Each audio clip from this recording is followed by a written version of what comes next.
ପୂର୍ବ ଶ୍ଲୋକ ମାନଙ୍କରେ କଣ କହିଥିଲେ ନା ଯୋଉ ଦେବତା ଅର୍ଚନ, ଯୋଉମାନେ ଅଳ୍ପ ମେଧସ, ଯୋଉମାନେ କାମନା ବଶୀଭୂତ, କାମେଷ୍ଟୈଶ୍ରୁତ ଜ୍ଞାନ ପ୍ରପଦ୍ୟନ୍ତେ ଅନ୍ୟ ଦେବତା ତନ୍ତୁ ନିୟମ ସ୍ଥାୟ ପ୍ରକୃତ୍ୟା ନିୟତା ସ୍ୱୟା। ତେଣୁ ଦେବତା ଉପାସକ ମାନେ ଯୋଉମାନେ ଅଳ୍ପ ମେଧସ ଦେବତା ପୂଜା କରନ୍ତି, ସେମାନଙ୍କର ଯୋଗ୍ୟତା ଅଳ୍ପ ମେଧସ ହେଲେ ମଧ୍ୟ ସେମାନେ ଅତି ବୁଦ୍ଧିମାନ ହେଲେ ଅତି ବୁଦ୍ଧିମାନ ନ ହେଲେ ମଧ୍ୟ ସେମାନଙ୍କର ଯୋଉ ପ୍ରେରଣା, କିଞ୍ଚିତ ପ୍ରେରଣା, ତାହା ମଧ୍ୟ ମୁଁ ନିଜେ ଅଟେ, ମୁଁ ସେ ପ୍ରେରଣା ପ୍ରଦାନ କରେ। ଅର୍ଥାତ୍ ମୋଟାମୋଟି ଭାବେ ଆମର ଇଚ୍ଛା ଶକ୍ତି ହଉ, ଯେତେ ଶକ୍ତି ଆମର ଶାରୀରିକ ଶକ୍ତି, ମାନସିକ ଶକ୍ତି, ବୌଦ୍ଧିକ ଶକ୍ତି ସବୁ କିଛି ଅଛି, ୟାର ଗୋଟେ ଉତ୍ସ ଅଛି ଯିଏକି ଶକ୍ତି ପ୍ରଦାନ କରୁଛି। ଚିନ୍ତା କରିବା, ଶାରୀରିକ ବଳ, ଗୋଟେ କାର୍ଯ୍ୟ କରିବାର ଶକ୍ତି, ଚିନ୍ତା କରିବାର ଶକ୍ତି, ସଂକଳ୍ପ ବିକଳ୍ପ ଅର୍ଥାତ କୋଉଟା ଭଲ କୋଉଟା ଠିକ ଏସବୁ ଜିନିଷ କରିବାର ଶକ୍ତି, ଏସବୁ ଶକ୍ତି କେହି ଜଣେ ପ୍ରଦାନ କରୁଛି। ମାନେ ତାର ଉପାଦାନ ଗୁଡିକ ଅଛି, ଏ ଉପାଦାନ ଗୁଡିକ ଯେତେବେଳେ ଶକ୍ତିହୀନ ହେଇଯାଏ ସେ ନିସ୍ତେଜ ହେଇଯିବ। କିନ୍ତୁ କେହି ଗୋଟେ ଶକ୍ତି ପ୍ରଦାନ କରୁଛି, ଯୋଉ ଶକ୍ତି ଦ୍ଵାରା ଆମେ ତାଙ୍କୁ କଣ କରୁଛେ ନା ଜାଣିପାରୁ, ଜାଣିବେ, ଆମେ ଅନୁଭବ କରିପାରୁଛେ, ସେ ଶକ୍ତିର ପ୍ରଭାବଟା ଅନୁଭବ କରୁଛେ, କିନ୍ତୁ ଶକ୍ତିର ଉତ୍ସ କିଏ ତାକୁ ଅନୁଭବ କରିପାରୁ ନାହିଁ। ତେଣୁ ଭଗବାନ କହିଛନ୍ତି ଯେ ଯାହା ହେଲେ ମଧ୍ୟ ଏସବୁ ଜିନିଷର ମୁଁ ହଉଛି ମୂଳ।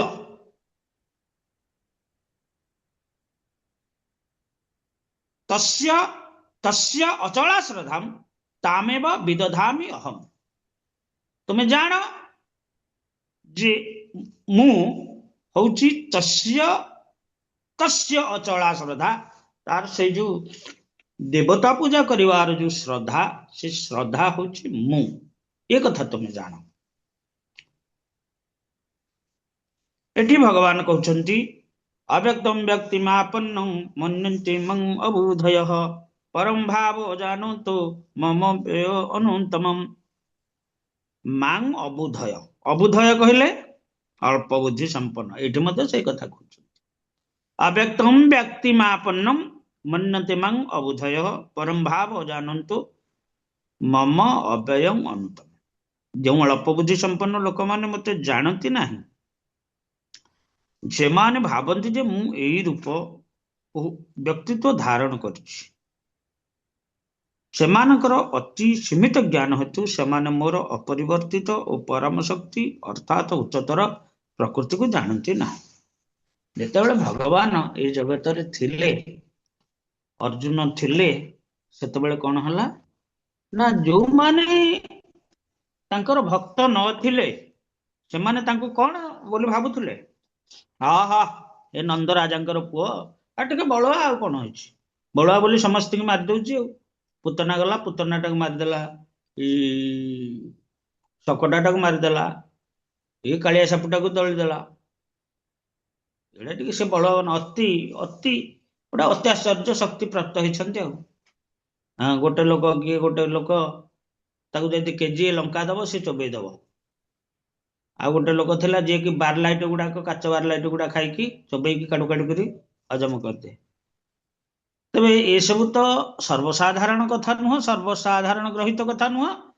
ଏସବୁ ବ୍ୟକ୍ତି ଜଣେ ଜଣେ କେମିତି ଏସବୁ କରିପାରନ୍ତି ସେ କଥା ସେ ଜାଣନ୍ତି।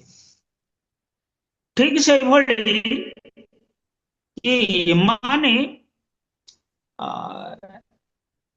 विशेष करी जादव माने हुंतु बा चारणर मुष्टिक कंस इत्यादि जो माने थिले, पुतना इत्यादि थिले, एमाने सब कौन कहती, हाँ हाँ आमे ये साधारण कथा, एटा तो बा हाथ बा आंगुठीर खेल, यहीटा गोटे कथा जे आमे एटा करबो ना, आमको छाड़, मु गले एथर लेउटे देबी। से माने आछंती भगवान का हाथ रे निहत होइछंती।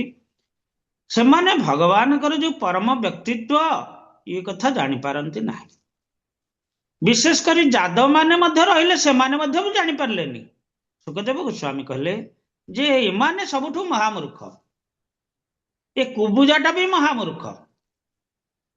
कारण गोपी माने कौन चाहूथिले, कुबुजा कौन चाहिला? कुबुजा चाहिला जे भगवान देखा अति सुंदर, मोर कुजा गुड़ाक सब सड़की मत दिव्य रूपवती नारी करदेले। मोर जदि दिव्य रूपवती नारी है मोर रूपटा हो गला, ताहले ई रूपटा जो सृष्टि है यार गोटे व्यवहार दरकार ना। हाँ, जदि यौवन काल रे जदि सुख न पाइला व्यक्ति, से स्त्री हो पुरुष हो, ताले व्यर्थर गला। यही मनोवृत्ति जोटा ये मनोवृत्ति कुबुजा धारण पोषण कला। तेणु सी भगवान कहला मोर आउ ईप्सित पुरुष किए जा सहित मु एभली सुख अनुभव करी?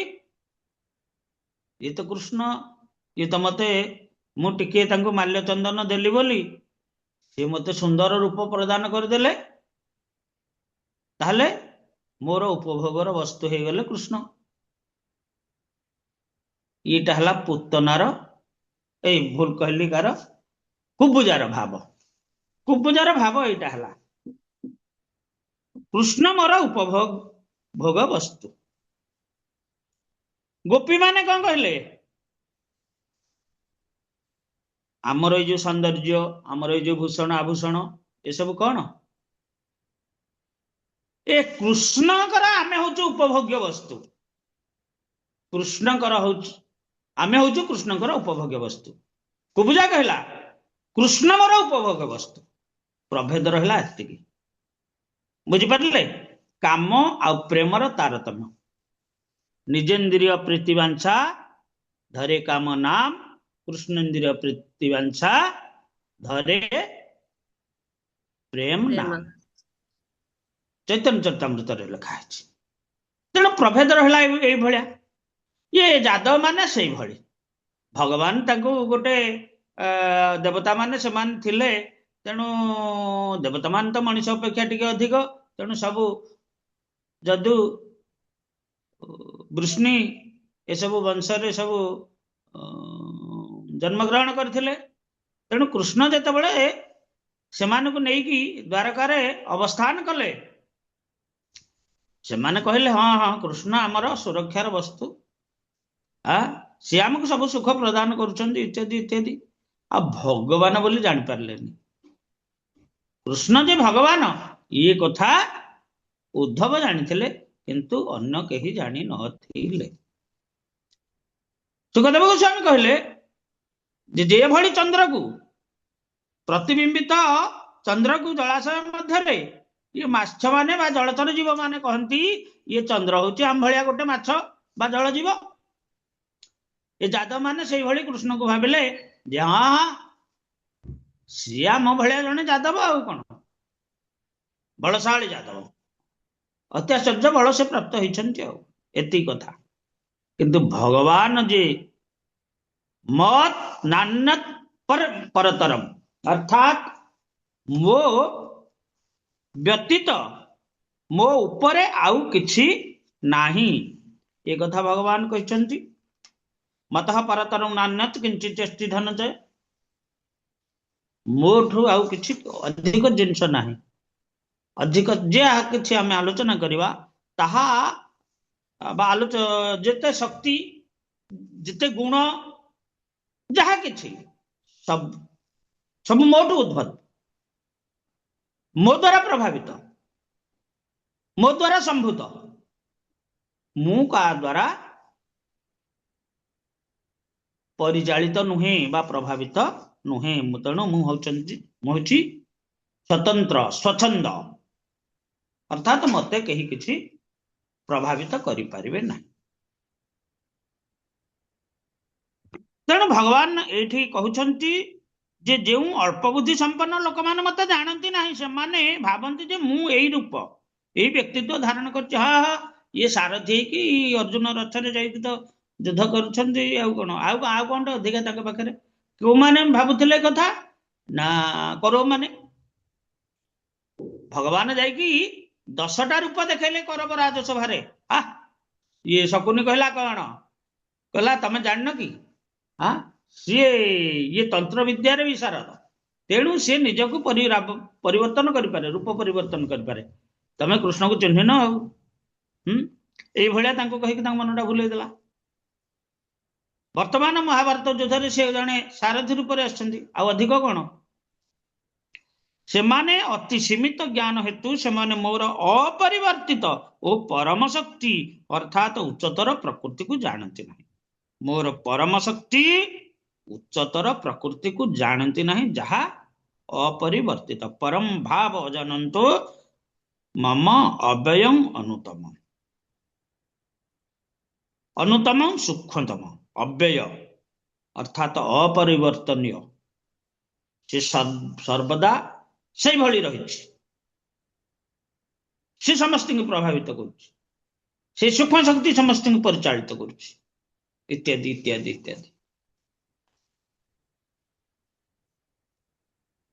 प्रपाद एठी भावार्थ कहते जो मैंने अन्य देवता पूजक से अल्प बुद्धि संपन्न बोली वर्णना करा मायावादी मानक से प्रकार वर्णना करा भगवान श्रीकृष्ण एठारे व्यक्तिगत स्वरूप अर्जुन का आगे कहते हाँ एवं तथापि अज्ञता हेतु मायावादी गण जुक्ति करन जे भगवान आकार ना।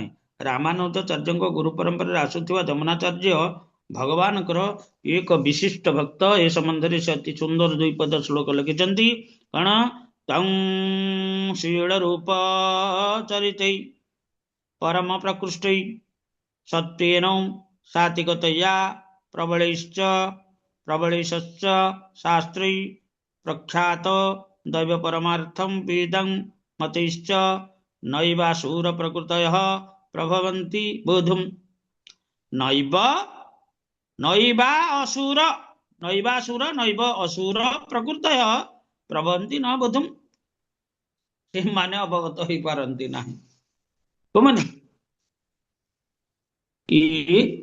असुर प्रकृतयः असुर प्रकृतिर लोक माने अल्प बुद्धि संपन्न लोक माने तेणु विभिन्न वैदिक साहित्य को जानी पारिले व्यक्ति आपनकर प्रकृति आकार लीला संबंध में जानी पारिबो।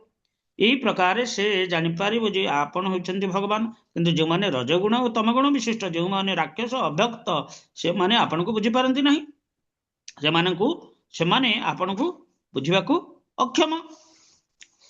अभक्त गण वेदांत उपनिषद और अन्य वैदिक साहित्य व्याख्या करिबारे जिते प्रवीण हेले भी भगवान को बुझा से पक्षर संभव नुहे। एटा हूँ स्तोत्र रत्न जोटा कि ये जमुनाचार्य स्तोत्र रत्न बोली कहुई श्लोकटी ब्रह्म संहितार एक कथा कहुई केवल वेदांत अध्ययन कले भगवान को बुझीपारे ना। वेदेषु सुदुर्लभम अदुर्लभम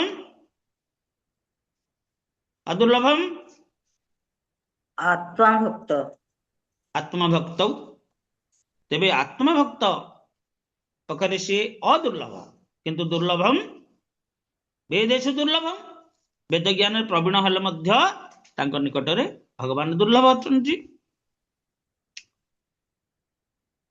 ए श्लोक स्पष्ट भाव में कहुई केवल जे देवता पूजक माने अल्प बुद्धि संपन्न ता नुहंती जो माने अभक्त जो माने मायावादी वास्तव में कृष्ण चेतना लाभ न करी केवल वेदांत अध्ययन करुछंती एवं वैदिक साहित्य उपरे चिंता करिवार रत हाँ वैदिक साहित्य उपरे चिंता करिवार रत से अल्प बुद्धि संपन्न से पक्षे भगवान व्यक्तिगत प्रकृति को व्यक्तिगत प्रकृति कहले आमर कोटा अंतरंगा शक्ति जोगमाया शक्ति को बुझा संभवपर नुहे।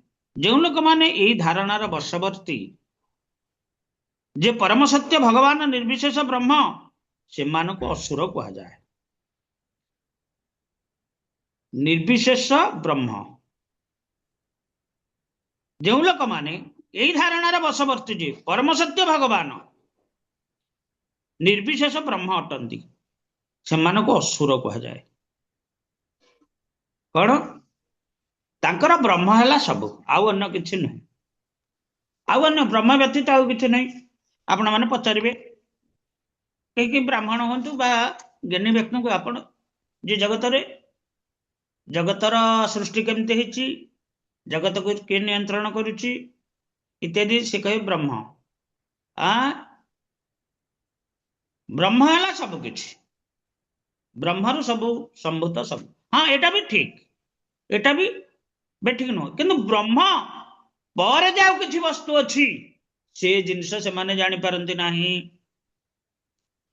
वदन्ति तत्वेति तत्त्वं जज्ञान अद्वयम् ब्रह्मेति परमात्मेति भगवान इति शब्दते आ भगवान तीन टा प्रतीति अछि गोटे हला ब्रह्म गोटे ब्रह्म मंडल बा सिद्ध लोक अछि सब ब्रह्म निर्गत होइकी सेठी माने विरजा रे पूरा गोटे ज्योतिर्मय धाम सृष्टि होइची ता कहा जाए निर्विशेष ब्रह्म बा ज्योतिर्मय आउ किछि नै केवल ज्योति भगवान तो आम चिंता कर ब्रह्म संहिता जे कि गोलक निवसती अखिल आत्मभूत गोलक से बास करती आलोल चंद्र कल सदवन माल्य वंशी तांकर कौन चंद्र आलोल लोलित होउची कुंडल आ कौन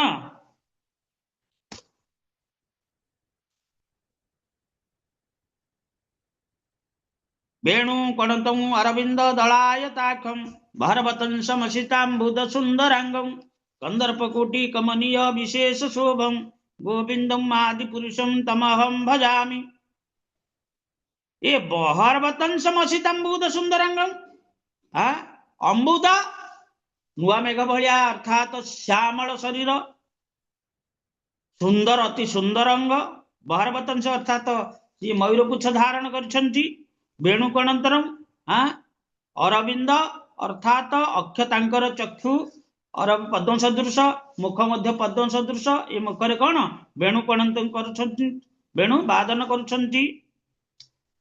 मयूरपुच्छ धारण कर विशेष शोभा धारण कर गोविंद भजन कर पुनर्बार कहते श्लोक आलोड़ चंद्रक लसद वनमाल्य वंशी से वर्णमाला धारण करछंती वंशी धारण करछंती आलोड़ चंद्रक अर्थात मकर कुंडल कौन होची वंशी वादन करछंती सेते बेले ताहा होची लोलित होची अर्थात दोलायमान होची रत्नांगदम प्रणय कली कलाव्यासम सते गोटे कंदर्प वेश धारण करिकी नुआ कंदर्प रूप धारण करी कला भली तांकर रूप रत्न अंगद अर्थात विभिन्न अलंकार मध्य धारण करछंती कटी मेखला ठू आरंभ करी बाजुबंध ठू आरंभ करी वक्षरे कौस्तुभ मणिहार मध्य इत्यादि इत्यादि ये भली धारण करी श्याम त्रिभंग ललित नियत प्रकाशम ये त्रिभंग ललित रूप ये जो श्याम शरीर ये नियत प्रकाश सदा सर्वदा प्रकाशित होइकी कोठी अछि गोलकरे पुनर्बार से कौन करुछंती ना चिंतामणि प्रकर्ष सुकटा सुरभिर पालन ये सुरभि मान को पालन करुछंती लक्ष लक्ष सुरभि मान को पालन करुछंती आउ कौन लक्ष्मी शत सहस्र संभ्रम सेव्यमान सहस्र सहस्र लक्ष्मी द्वारा संभ्रम भाव सेवा ग्रहण करुछंती प्राप्त होछंती सेवित होछंती आउ कौन ना अंगानी जस्य सकलेन्द्रिय वृत्तिमंती जहाँकर ये अंग ये सदुजल विग्रह इंद्रिय गुड़ाक जहाँ अच्छी चक्षु मुख कर्ण नासा इत्यादि इत्यादि ये समस्त इंद्रिय समस्त शक्ति वहन कर सब कार्य करें आमर एक इंद्रिय एक काम करे भगवान एक इंद्रिय सब काम करे सब इंद्रिय कथा छाड़ ये रूप पशंती पांतरती कलंती चिरंजंती जावतीय कार्य गोटे इंद्रिय द्वारा से पारंती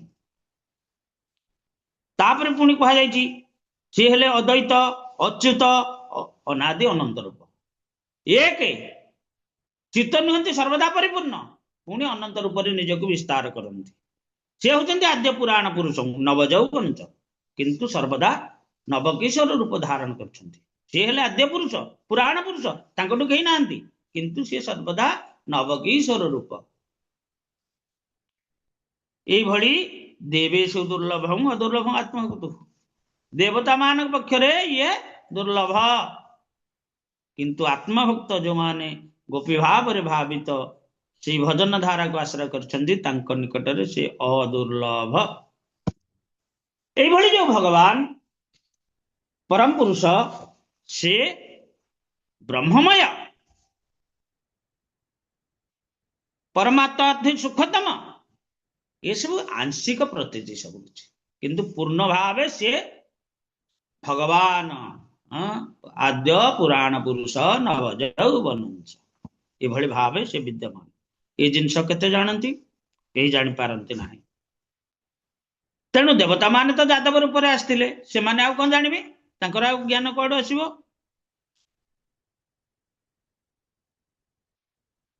यार तात्पर्य यह जे ये प्रकार व्यक्ति परम सत्य भगवान करती आकार संबंध किसी जाने ना श्रीमद भागवत एक वर्णना जे निर्विशेष ब्रह्मभूति ही भागवत अनुभूति आरंभ हुए तत्परे यह हृदय स्थित परमात्मा अनुभूति को उन्नति हुए किंतु परम सत्यर अंतिम शब्द होती भगवान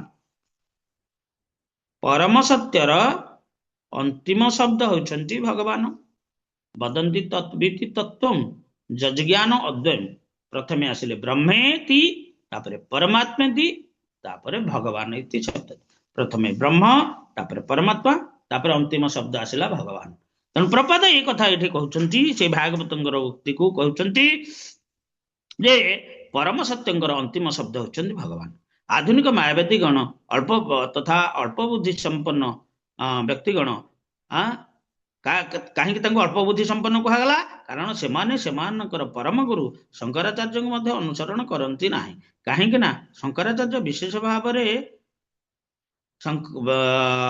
कहुई श्रीकृष्ण होती भगवान शंकराचार्य विशेष भाव कही जाइए श्रीकृष्ण होती भगवान किंतु मायावादी गण परम सत्य को न जानी श्रीकृष्ण केवल देवकी वसुदेव पुत्र रूपे बा राजपुत्र रूपे अत्यंत क्षमताशाली व्यक्ति रूपे जानती यह भगवत गीतार कहुई केवल जो माने मूढ़ अज्ञान से मान ही मत साधारण मानव बोली भावती से मत जानी पारती अव्यक्त व्यक्ति आपन्नम मन्यन्ते मां अबुधय मत मन्यन्ते मां अबुधय मोर अव्यक्त व्यक्ति आपन्नम मोर अव्यक्त व्यक्तित्व को से माने जानी पारती नहीं प्रकृत कथा हूँ भक्ति जोग मार्ग अवलंबन करी कृष्ण सेवा न कले कृष्ण चेतनशील नहले भगवान श्रीकृष्ण को बुझी पारिब नहीं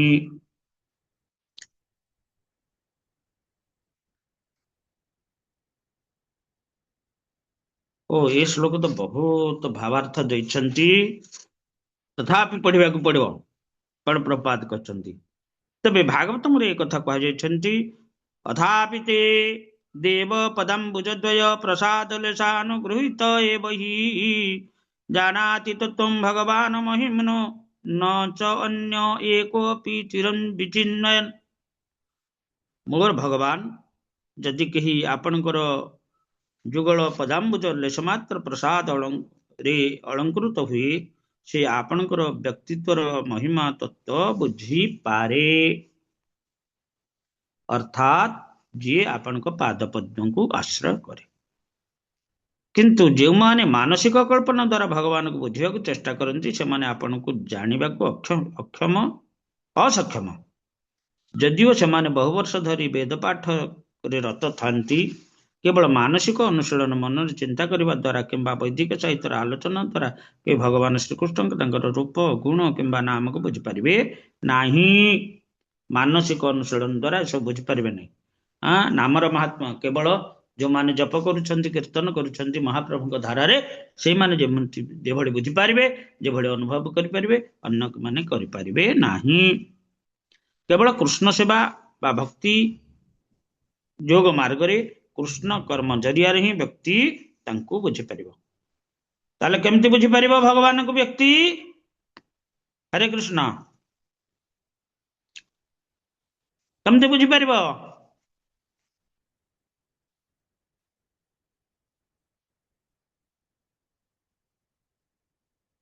कौन एत लोक अच्छा तो लिखा है मुझे पढ़िली आपन तो सही कथाटा पचारुची।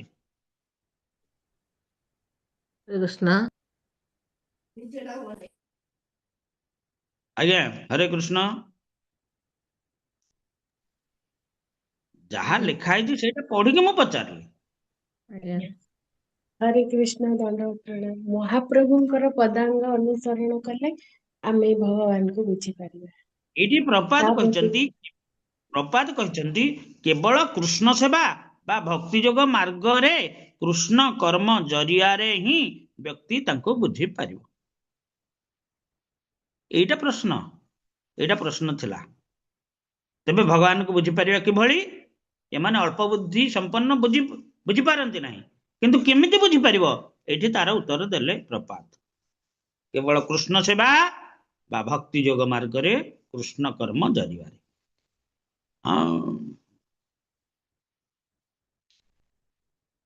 वासुदेवी भगवती भक्ति योग प्रयोजित वासुदेवे भगवती भक्ति योग प्रयोजित भक्ति योग जरिया रे वासुदेव को भजन कले तांकर सेवारे युक्त है। जतबेले व्यक्ति हरे कृष्ण महामंत्र हरे कृष्ण कृष्ण कृष्ण हरे हरे हरे राम राम राम हरे हरे कीर्तन करी बा जप करी कृष्ण चैतन्यशील हेबाको आरंभ करे एवं परिणामतः संपूर्ण रूपे कृष्ण चेतनशील होई सतत निजको कृष्ण सेवारे नियुक्त रखे सेतेबेले व्यक्ति से भगवान को बुझी पारे। श्लोक रे कहा गला को माने बुझी पारंती नाही प्रपाद उत्तर देले केमती बुझी पारे। अभक्त मायावादीगण भावती जे श्रीकृष्णकर एक भौतिक शरीर अच्छी एवं तांकर समस्त लीला कार्यकलाप रूप एवं तांकर सबकिछि माया अटे। माया अर्थ कौन? नश्वर सबकिछि नष्ट हो एमाने मायावादी रूप से परिचित एमाने परम सत्य को जानती नहीं।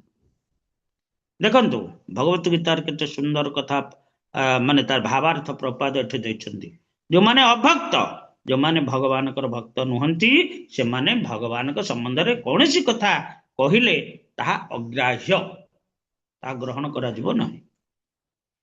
काहेकि ना से भगवान को कौन भावंती जन भगवान कर शरीर टा गोटे भौतिक कृष्ण का शरीर भौतिक शरीर रक्त मांस शरीर आपण पचारे क्या हाँ आपण जदि पचारे भगवान का शरीर टा केमिति नाम भलिया शरीर आ कोटे आम भलिया आखि अच्छी आम भलिया कान अच्छी आम भलिया हाथ गोड़ इत्यादि अच्छी हाँ केशरादि अच्छी अच्छी बाकी सी टिके त्रिभंग भंगी रे रहउचंती हाँ नटुआ नटवर बोली तांको से भली कहती आ शरीर टा केमती नाम भलिया रक्त मांस शरीर ना कौन आउ कौन भगवान का शरीर टा ना रक्त मांस शरीर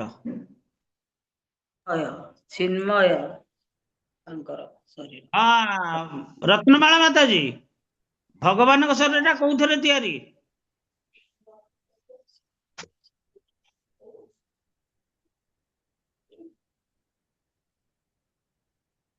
हरे कृष्ण तांको शरीर टा कौन तैयारी म्यूट म्यूट अनम्यूट हंतु म्यूट अछंती। आज्ञा प्रभु हरे कृष्ण भगवान शरीर टा आमे जो देखुचे कौन तैयारी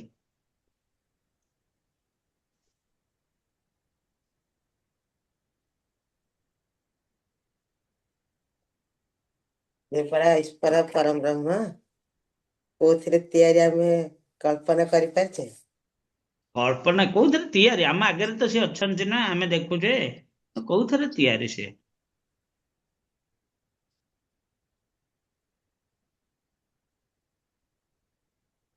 विश्वमंजरी माता जी कृष्ण का शरीर कौन गढ़ाई हरे कृष्ण प्रभु आनंदमय सच्चिदानंद विग्रह हरे ଆଚ୍ଛା कृष्ण प्रभु जी दंडवत प्रणाम प्रभु जी भगवान तो चिन्मय दिव्य शरीर कोथिरे तैयारी ହେଇଛି ହଁ माता ପଚାରୁଛନ୍ତି ପ୍ରଭୁ जी ହଁ, ସେ ଧର୍ମ ପଦାର୍ଥ ପରମାତ୍ମା ପଦାର୍ଥ ତତ୍ଵରେ ବା ବ୍ରହ୍ମ ଭଗବାନଙ୍କର ଏଇ ଯୋଉ ବ୍ରହ୍ମ ଶକ୍ତି ଯୋଉ ସତ୍ ଚିତ୍ ଶକ୍ତିକୁ ବ୍ରହ୍ମ ଶକ୍ତି କୁହାଯାଏ। ତେଣୁ ସତ୍ ଚିତ୍ ଆନନ୍ଦ ସତ୍ ଚିତ୍ ଆନନ୍ଦମୟ। ତାଙ୍କର ଆଜ୍ଞା ଗୁଣ ହେଲା ଆନନ୍ଦମୟ, ତାଙ୍କ ଶରୀରଟା ହେଲା ଚିନ୍ମୟ, ସମ୍ପୂର୍ଣ୍ଣ ରୂପେ ଚିନ୍ମୟ। ତାଙ୍କ ଶରୀରରେ ଅସ୍ଥି ଶିରା ପ୍ରଶିରା ଏଇ ଯୋଉ ଅନ୍ତସ୍ଥ ଜିନିଷ ଏରା ସବୁ କିଛି ନଥାଏ। ଆଚ୍ଛା, ଭଗବାନ ଯାହା ଖାଆନ୍ତି ସେ ଲହୁଣୀ ଇତ୍ୟାଦି ଖାଉଥିଲେ ବା ଯାବତୀୟ ଜିନିଷ ପ୍ରସାଦ ସେ ଗ୍ରହଣ କରନ୍ତି, ଏସବୁ କଣ ହୁଏ? ସବୁ ଯୋଉ ଗ୍ରହଣ କରନ୍ତି ତ ଏସବୁ କୁଆଡେ ଯାଏ? ସବୁ କଣ?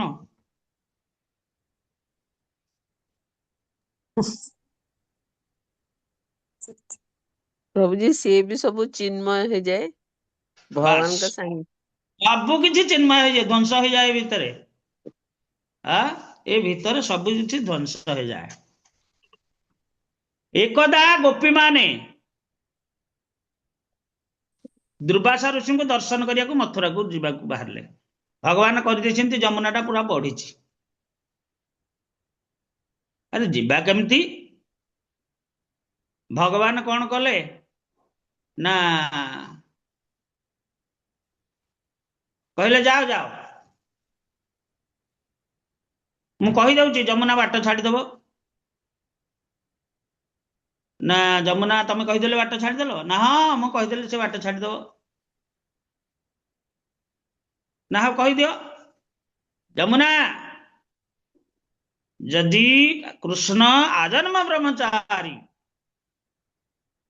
ଯମୁନା ତୁ ବାଟ ଛାଡିଦେ। ପୁରନ୍ତା ନଦୀ ଦି ଭାଗ ହେଇଗଲା, ଗୋପୀମାନେ ଆରପଟକୁ ଗଲେ।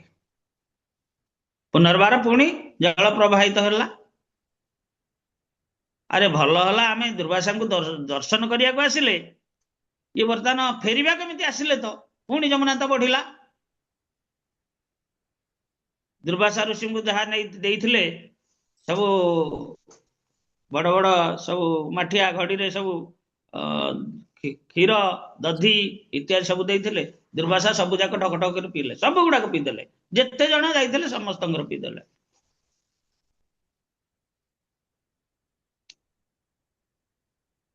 ମହର୍ଷି, ଆମେ ଯିବୁ କେମିତି? ଆମକୁ କୃଷ୍ଣ କହିଲେ ଯେ ଯାଅ, ମୁଁ ଯଦି କୃଷ୍ଣ ଆଜନ୍ମ ବ୍ରହ୍ମଚାରୀ ଅର୍ଥାତ ମୁଁ କୌଣସି ସ୍ତ୍ରୀ ଲୋକକୁ ସ୍ପର୍ଶ କରିନି, ତାହେଲେ ଯମୁନା ତୁ ବାଟ ଛାଡିଦେ। ଯମୁନା ବାଟ ଛାଡିଦେଲା ତାଙ୍କ କଥାରେ। ଯିବୁ କେମିତି? ନା ଯାଅ, ଯମୁନାକୁ କହିବ ଦୁର୍ବାସା ଯଦି ଆଜନ୍ମ ନିରାହାରୀ, ତାହେଲେ ଯମୁନା ତୁ ବାଟ ଛାଡିଦେ। ଯମୁନା କୋଳକୁ ଆସିଲେ, ସେଇ କଥା ଦୁର୍ବାସା ଋଷିଙ୍କ କଥା କହିଲେ। ଯମୁନା, ଦୁର୍ବାସା ଋଷି କହିଛନ୍ତି ଦୁର୍ବାସା ଯଦି ଆଜନ୍ମ ନିରାହାରୀ, ଯମୁନା ତୁ ବାଟ ଛାଡିଦେ। ଯମୁନା ଦି ଭାଗ ହେଇଗଲା। ଗୋପୀ ମାନେ ଆସିଲେ ଏପଟକୁ। ଏଇଠି ସିଏ ଭାବିଲେ, ଆମେ ତ ଯାହା ନେଇଥିଲେ ଦୁର୍ବାସା ଋଷି ସବୁ ଯାକ ଢକ ଢକ କରି ପିଇଲେ, ଇଏ କଣ ଆଜନ୍ମ ନିରାହାରୀ? ଭଗବାନ ଆମ ସହିତ ମିଳାମିଶା କରୁଛନ୍ତି, କେତେ ରାସ କ୍ରୀଡା ଇତ୍ୟାଦି କରୁଛନ୍ତି ସବୁ କୁଞ୍ଜ ମଧ୍ୟରେ, ଇଏ କଣ ଆଜନ୍ମ ବ୍ରହ୍ମଚାରୀ? ଇଏ ଜିନିଷ ବୁଝିବାକୁ ଭେଜା ଦରକାର। ଆମେ ଭଗବାନ କିଏ ଜାଣିଲେ, ଏଇ ଯୋଉ ବ୍ରହ୍ମ ପରମାତ୍ମା ଆଉ ଭଗବାନ ଇଏ ତତ୍ଵ ଜାଣିଲେ ଆମେ ଏସବୁ ବୁଝିପାରିବା। ତେଣୁ ଯେଉଁମାନେ ବିଂଶ ଶ୍ଲୋକରେ କଥା ପରିଷ୍କାର ଭାବରେ କୁହାଯାଇଛି, ଯେଉଁମାନେ ନାନା କାମନାରେ ବଶୀଭୂତ ହୋଇ ଅନ୍ଧ ହୋଇଛନ୍ତି, ସେମାନେ ବିଭିନ୍ନ ଦେବାଦେବୀଙ୍କର ଶରଣାପନ୍ନ ହୁଅନ୍ତି। ଏକଥା ସ୍ୱୀକୃତ ହୋଇଛି ଯେ ଭଗବାନଙ୍କ ବ୍ୟତୀତ ଅନେକ ଦେବଦେବୀ ଅଛନ୍ତି, ସେମାନଙ୍କର ସ୍ୱତନ୍ତ୍ର ଆବାସ ସ୍ଥଳ ବା ଲୋକ ଅଛି। ଦେବତା ମାନଙ୍କର ସବୁ ଲୋକ ଅଛି। ଆମେ ଏଇଟା ଭାଗବତମରେ ଆଲୋଚନା କରିବା। ଆଚ୍ଛା, ଭଗବାନଙ୍କର ମଧ୍ୟ ସେଭଳି ଏକ ଧାମ ଅଛି। ଏହା ଏ ମଧ୍ୟ କୁହାଯାଇଛି ଯେ ଦେବତା ପୂଜକ ମାନେ ସେଇ ଦେବଲୋକ ପ୍ରାପ୍ତ ହୁଅନ୍ତି। ଦେବାନ ଏଟା କଣ କୁହାଗଲା?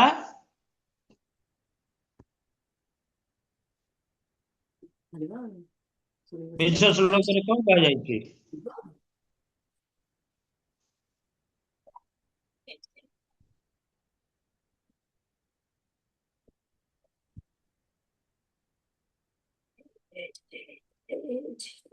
कोड़े नंबर श्लोक रे कौन कहला हरे कृष्ण हरे कृष्ण।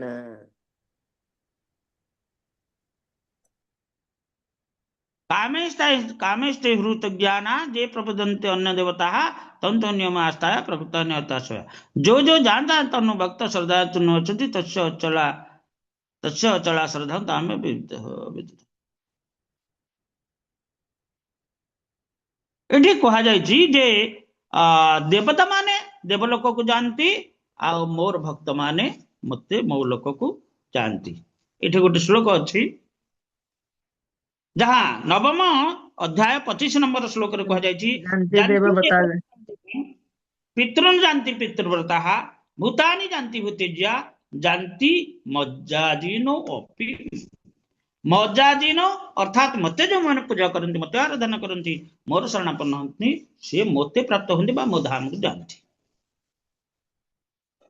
तेणु जो देवता मान को पूजा करवा से लोक को जीवा। तेरे कृष्ण भक्त जो माने कृष्ण भक्त से माने गोलक वृंदावन को जानती। जदिओ एठार परिष्कार भाव में कह जायछि तथापि मूर्ख मायावादी गुण कहते जे भगवान निराकार आकार मान काल्पनिक बा मिथ्या यही जिनसटा समस्तंकर अछि। भगवान जो रूप गुड़ाक एरा सब काल्पनिक मनीष ता मन इच्छा तैयारी करिछि। ये कथा केते जण भाबुछंती हाथ टेकेबे कि भगवान का रूपटा काल्पनिक आमे मन इच्छा तैयारी करछे। हरे कृष्ण भगवान को रूप गुड़िक काल्पनिक ना भगवान इच्छा रे धारण करछंती शाश्वत रूप। शाश्वत रूप प्रभु जी हरे कृष्ण प्रणाम। हाँ एभली सब वैकुंठ लोक अच्छी। हाँ हयग्रीव भगवान रूप हयग्रीव अर्थात गोड़ा हय अर्थ अश्व अश्व भलिया तांकर ग्रीवा हयग्रीव रूप भगवान अच्छी मत्स्य रूप अच्छी कश्यप रूप अच्छी ये सब रूप सब अच्छी वैकुंठ लोक सब अच्छी से लोक भगवान यही रूप अच्छा। गीताधन एक कथा जना जाउछि जे देवता गण एवं सेमानकर आवास स्थल निर्विशेष। गीताधन एक कथा जना जाउछि जे देवता गण और सेमानकर आवास स्थल निर्विशेष बा शून्य अटे। नहीं नहीं नहीं नहीं एठी कोन गीता अधन एक कथा जना एक अधन एक कथा कोन एठी कहा जायछि। गीता अधन एक कथा कोन जना जाउछि जे देवता गण एवं सेमानक आवास स्थल निर्विशेष शून्य अटे प्रश्नवाचक चिन्ह अछि। यह सुस्पष्ट जे देवता गण किंबा भगवान श्रीकृष्ण कहीं निराकार बा निर्विशेष नुहंती। सेमाने समस्ते पुरुष श्रीकृष्ण होचंती भगवान एवं तांकर निजर धाम अछि एवं देवता मानकर मध्य निज निज धाम आवास स्थल अछि। एटा हला उपसंहार। तेणु निराकारवादी जुक्ति परम सत्य भगवान तेणु निराकारवादी जुक्ति परम सत्य निराकार अटंती एवं तांकर आकार केवल लदी दिया जायछि ये जुक्ति आदौ ठीक नुहे। एठारे परिष्कार भाव में कह जायछि जे यह आदौ लदी दिया जाय नाही। गीतारु एक कथा आमे भल भाव में जानि पारु जे देवता मानकर आकार भगवानकर आकार बराबर अच्छी बराबर अच्छी अर्थात सदा सर्वदा। भगवान श्रीकृष्ण होचंती सच्चित आनंदमय बा शाश्वत आनंदमय ज्ञानपूर्ण। वेदरे मध्य एक कथा स्वीकृत होइछि जे परम सत्य भगवान आनंदमय अटंती आर से अभ्यासात अटंती। वेदांत सूत्र अर्थात स्वभावतः से अनंत सगुणर सागर अटंती। गीतार मध्य एक कथा भगवान कहते जे अज अजन्मा अटंती तथापि से आविर्भूत हुअन्ति। ये सब कथा आम गीतार बुझा उचित यथायथ भाव बुझा उचित यथायथ भाव बुझा उचित। आम आदौ बुझीपारुने बुझीपारुना जे भगवान किपरि निर्विशेष बा निराकार हो पारନ୍ତି। गीतार वर्णना अनुଯାयी निर्विशेषवादी बा निराकारवादी मानकर कथा अर्थात भगवान को परे आकार को लदी दिया जायछि ଏଇ କଥା ମିଥ୍ୟା ଅଟେ। ଏଠାରେ ସୁସ୍ପଷ୍ଟ ଭାବରେ କୁହାଯାଇଛି ଯେ ପରମ ସତ୍ୟ ଭଗବାନ ଶ୍ରୀକୃଷ୍ଣଙ୍କର ଆକାର ଅଛି ଓ ବ୍ୟକ୍ତିତ୍ୱ ମଧ୍ୟ ଅଛି। ଆଚ୍ଛା, ଇଏ କଥା କୁହାଗଲା। ଆଚ୍ଛା, ସେ ନିର୍ବିଶେଷବାଦୀ ମାନେ ଏମିତି କହୁଛନ୍ତି, ଅର୍ଥାତ କୋଉଠି ତ୍ରୁଟିଟା ରହିଛି କିଏ କହିପାରିବେ କି? ସେମାନେ କାହିଁକି କହୁଛନ୍ତି ଭଗବାନ ନିରାକାର, ଭକ୍ତମାନେ କହୁଛନ୍ତି ଭଗବାନ ଆକାର? ତ୍ରୁଟିଟା କୋଉଠି ରହିଲା? ସେମାନେ କୋଉ ପାଠଟା ପଢି ନାହାନ୍ତି ଯଦ୍ୱାରା ସେମାନେ କହୁଛନ୍ତି ଭଗବାନ ନିରାକାର? ନିରୁପମା ମାତାଜୀ କହିପାରିବେ? ହରେ କୃଷ୍ଣ ପ୍ରଭୁଜୀ, ଦଣ୍ଡବତ ପ୍ରଣାମ। ପ୍ରଭୁଜୀ, ସେମାନେ ଯୋଉ ବ୍ରହ୍ମ ଜ୍ୟୋତି ପୂଜକ ତ, ସେମାନେ ଜ୍ୟୋତିକୁ ହିଁ ଧରୁଛନ୍ତି ଯେ ଆକାର ନାହିଁ। ବାସ୍ ବାସ୍, ଠିକ କଥା। ସେଥିଲାଗି ହଁ, କିନ୍ତୁ ଆଜ୍ଞା, କୋଉ ଜ୍ଞାନଟା ତାଙ୍କର ଅଭାବ ରହିଗଲା। ମାନେ ପୂର୍ଣ୍ଣ ବ୍ରହ୍ମ ଭଗବାନଙ୍କର ଯୋଉ ପୂର୍ଣ୍ଣ ବ୍ରହ୍ମ ଆକାର ରହିଛି, ସେ ସେଇ ଜିନିଷକୁ ମାନେ ସ୍ୱୀକାର କରୁନାହାନ୍ତି।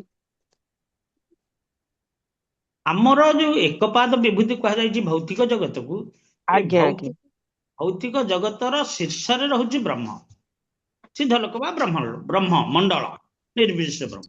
ନିର୍ବିଶେଷ ବ୍ରହ୍ମ ଅତିକ୍ରମ କଲେ ଯୋଉ ତ୍ରିପାଦ ବିଭୂତି ଆରମ୍ଭ ହବ, ସମସ୍ତ ବୈକୁଣ୍ଠ ଲୋକର ସର୍ବୋଚ୍ଚ ଲୋକ, ଗୋଲକ ଲୋକ, ଇଏ ଗୁଡାକ ତାଙ୍କୁ ଜଣା ନାହିଁ। ବେଦରେ ମଧ୍ୟ ଏ କଥା ନଥିବ, ବୋଧେ ନଥାଇପାରେ, କିମ୍ବା ଥିଲେ ଛନ୍ନ ରୂପରେ ଥାଇପାରେ। ଏ କଥା ସେଇ ଯୋଗୁଁ ସେମାନେ ଜାଣିପାରୁନାହାନ୍ତି। ସେ ଭକ୍ତମାନେ କାହିଁ ଜାଣୁଛନ୍ତି ନା, ଇଏ ସବୁ ଏ ଠୁ ଜେଡ୍ ତକ ସବୁ ଜାଗା ସିଏ ଜାଣୁଛନ୍ତି। ତ୍ରିପାଦ ବିଭୂତି କଣ, ଏକପାଦ ବିଭୂତି କଣ, ଏକପାଦ ବିଭୂତିରେ କଣ କଣ ଅନ୍ତର୍ଗତ, ଇଏ କେମିତି ଆରମ୍ଭ ହେଇଛି, କଣ ହେଇଛି, ଏ ସବୁ ଜିନିଷ ଆମେ ଜାଣିପାରୁଛେ। ବିଶେଷ କରି ଗୋଟିଏ ଶାସ୍ତ୍ର ହଉଛି ବ୍ରହ୍ମ ସଂହିତା। ବ୍ରହ୍ମ ସଂହିତାରୁ ଆମେ ସବୁ କିଛି ଜାଣିପାରୁଛେ। ହରେ କୃଷ୍ଣ। ତେବେ ପ୍ରଭୁଜୀ, ହରେ କୃଷ୍ଣ, ଦଣ୍ଡବତ ପ୍ରଣାମ ପ୍ରଭୁଜୀ। ବହୁତ ବହୁତ ଧନ୍ୟବାଦ। ମାନେ ଏଇ ଯୋଉ ସ୍ପେସିଫିକ ୱାର୍ଡ ଦେଇକି ଆପଣ ବୁଝେଇ ଦଉଛନ୍ତି ଯେ ତ୍ରିପାଦ ବିଭୂତି ସେମାନେ ଜାଣି ନାହାନ୍ତି ବୋଲି, ସେମାନେ ଏଇ ପାଠଟା ଜାଣିନାହାନ୍ତି ବୋଲି ଜାଣି ପାରୁନାହାନ୍ତି। ପ୍ରକୃତରେ ଏଇ ଯୋଉ ବହୁତ ଚନ୍ଦ୍ର ଆସିଲେ, ତାପରେ କୋଉଠିକି ଆସିଲେ? ସୂର୍ଯ୍ୟମଣ୍ଡଳ। ନାଇଁ, ସୂର୍ଯ୍ୟମଣ୍ଡଳ କଥା କୁହାଗଲା, ଯାହା କୁହାଯାଇଛି କହିବା ନା।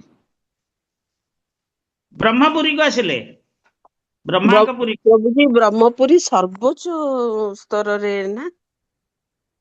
ନାଇଁ ପରା, ତାପରେ ଆମର ସର୍ବୋଚ୍ଚ ହେଲା ଧ୍ରୁବମଣ୍ଡଳ, ଧ୍ରୁବତାରା। ପ୍ରଭୁଜୀ ଆମେ ତଳ ଆଡୁ ଯାଉଛେ ନା? ନାଇଁ, ଉପର ଆଡୁ ଗଙ୍ଗା ଆସିଛନ୍ତି ବ୍ରହ୍ମାଣ୍ଡ ଖୋଳପାକୁ ବିଦୀର୍ଣ୍ଣ କରି ଭଗବାନଙ୍କର ପାଦକୁ ଧୌତ କରିକି ତଳକୁ ଆସୁଛନ୍ତି। ପୁଣି ତଳକୁ ଆସିବାକୁ ତାଙ୍କୁ, ଏଇ ଯୋଉ ଧ୍ରୁବ ମଣ୍ଡଳକୁ ଆସିବାକୁ ତାଙ୍କୁ କୋଟି କୋଟି ଯୁଗ ଲାଗିଲା। ଅନୁମାନ କରନ୍ତୁ କେତେ ଦୂର। ନିମ୍ନ ଗାଁ ଆସୁଛନ୍ତି, ନିମ୍ନକୁ ଆସୁଛନ୍ତି, କୋଟି କୋଟି ଆଜ୍ଞା ଯୁଗ ଆଜ୍ଞା ଲାଗିଲା ଧ୍ରୁବ ମଣ୍ଡଳରେ ପହଞ୍ଚିବାକୁ। ଆଜ୍ଞା ବୁଝିଲେ? ତେଣୁ ଆଜ୍ଞା ଆଜ୍ଞା ବର୍ତ୍ତମାନ ଆମେ ଗଙ୍ଗା ଆସି କୋଉଠି ପହଞ୍ଚିଲେ? ବ୍ରହ୍ମପୁରୀରେ। ବ୍ରହ୍ମପୁରୀ କୋଉଠି? ମେରୁ ପର୍ବତର ମେରୁ ପର୍ବତ ଶୀର୍ଷର କେନ୍ଦ୍ରରେ। ଆଜ୍ଞା ଆଜ୍ଞା ଶୀର୍ଷର କେନ୍ଦ୍ରରେ। ତାପରେ ସେଇଠି ସିଏ ଚାରିଧାରା ହେଇଗଲେ। ଚାରିଧାରା କଣ କଣ ନା? ଚକ୍ଷୁ, ଅଳକନନ୍ଦା, ସୀତା, ଭଦ୍ରା।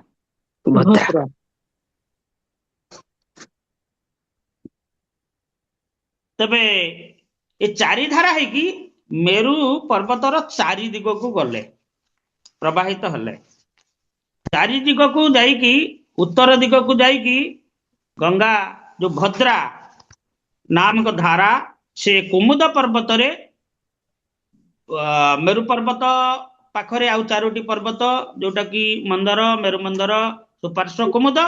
ଉତ୍ତର ଦିଗରେ ଯୋଉ କୁମୁଦ ପର୍ବତ ଅଛି ତା ଉପରକୁ ଲମ୍ଫ ପ୍ରଦାନ କଲେ। ତାପରେ ନୀଳଗିରି ପର୍ବତକୁ ଲମ୍ଫ ପ୍ରଦାନ କଲେ। ତାପରେ ଶ୍ଵେତଶ୍ୱେତ ପର୍ବତକୁ ଲମ୍ଫ ପ୍ରଦାନ କରି କୁରୁ ବର୍ଷକୁ ପ୍ଲାବିତ କଲେ।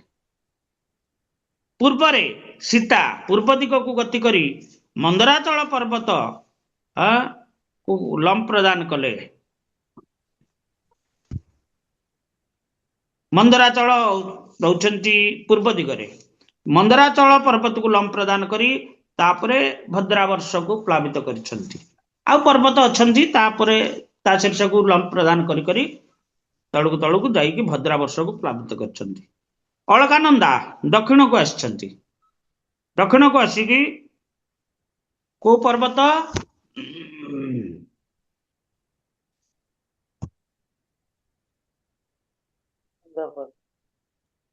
ହେମକୂଟ କୈଳାସ ପର୍ବତ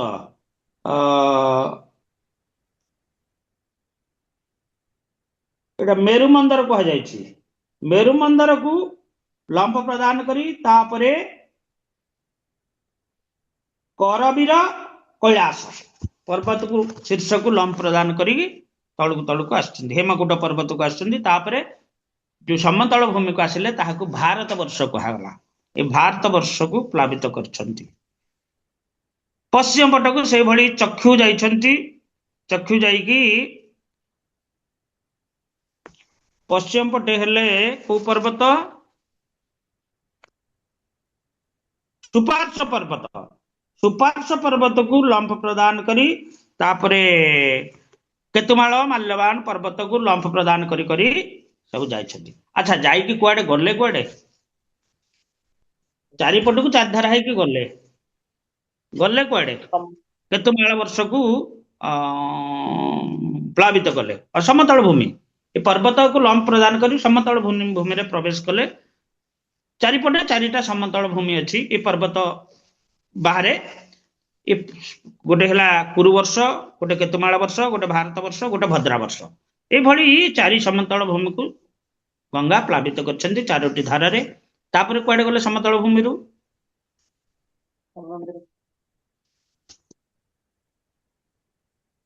ତାପରେ କୁଆଡେ ଗଲେ? ଲବଣ ସମୁଦ୍ରରେ ଯାଇକି ମିଶିଲେ। କୋଉଠି? ଲବଣ ସମୁଦ୍ର, ଅର୍ଥାତ୍ ଜମ୍ବୁ ଦ୍ୱୀପର ଚାରିପଟେ ଲବଣ ସମୁଦ୍ର ଘେରି ରହିଛି। ବୁଝିପାରିଲେ? ହରେ କୃଷ୍ଣ। ଆଜ୍ଞା ପ୍ରଭୁଜୀ। ଜମ୍ବୁ ଦ୍ୱୀପର ଚାରିପଟେ ଲବଣ ସମୁଦ୍ର, ଯୋଉ ଆମେ କହୁଛେ ସପ୍ତ ଦୀପ୍ତ, ସପ୍ତ ଦ୍ୱୀପ, ସପ୍ତ ସମୁଦ୍ର, ଏ ଲବଣ ସମୁଦ୍ରରେ ଗଙ୍ଗା ଯାଇକି ମିଶିଛନ୍ତି। ଏଇଭଳି ଭାବେ ପ୍ରଭୁଜୀ ଚାରିଟା ଯାକ ଧାରା ଆସିକି ଲବଣ ସାଗରରେ ମିଶିଲେ। ଏପରା ଜମ୍ବୁ ଦ୍ୱୀପ ପୁରା ଘେରି ରହିଛି। ମଝିରେ ଆଜ୍ଞା ଦ୍ୱୀପଟା। ଦ୍ୱୀପ ବୋଲେ କଣ କି? ଚାରିପଟେ ଜଳ, ମଝିରେ ଥିବା ସ୍ଥଳ ଆଜ୍ଞା ଭାଗକୁ ଦ୍ୱୀପ କୁହାଯାଏ ଆଜ୍ଞା ଆଜ୍ଞା ଭୂଗୋଳ ଭାଷା ଅନୁସାରେ। ଆଜ୍ଞା ତେଣୁ ଚାରିପଟେ ଲବଣ ସମୁଦ୍ର।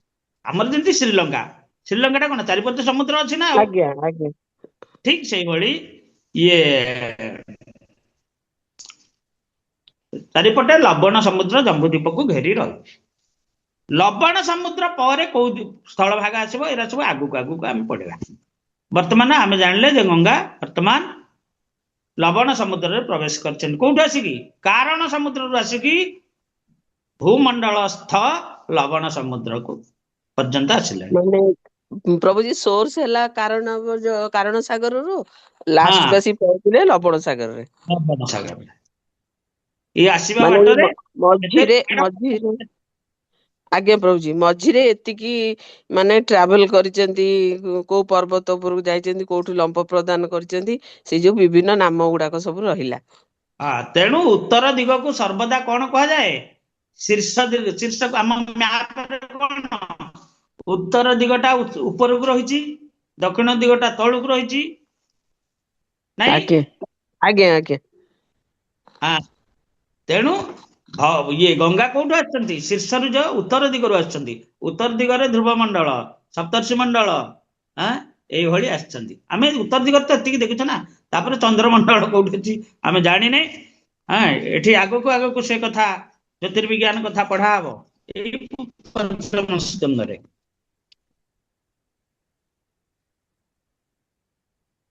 हरे कृष्णा। जय श्री प्रभुपाद की जय। उपस्थित गौर भक्त वृंद की जय। निताय गौर प्रेमानंदे। हरि हरि बोल। समस्त को दंडवत प्रणाम।